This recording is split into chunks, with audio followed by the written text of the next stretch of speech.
నారా చంద్రబాబు నాయుడు అనే నేను పట్ల నిజమైన విశ్వాసం విధేయత చూపుతానని, భారతదేశ సార్వభౌమాధికారాన్ని సమగ్రతను కాపాడుతానని ఆంధ్రప్రదేశ్ రాష్ట్ర ముఖ్యమంత్రిగా నా కర్తవ్యాలను శ్రద్ధతో అంతఃకరణ శుద్ధితో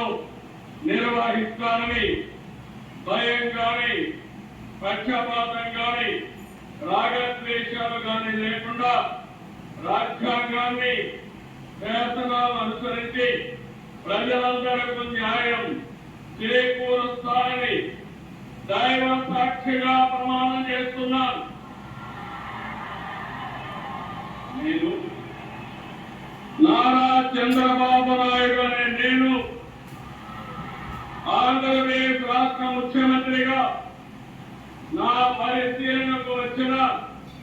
లేదా నాకు తెలియవచ్చిన ఏ విషయాన్ని నా కర్తవ్యాలు సక్రమంగా నిర్వహించేందుకు అవసరమైన మేరకు తప్ప ప్రత్యక్షంగా గాని పరోక్షంగా గాని ఏ వ్యక్తికి లేదా వ్యక్తులకు తెలియపరచని లేదా వెల్లడించని దైవ సాక్షిగా ప్రమాణం చేస్తున్నాను.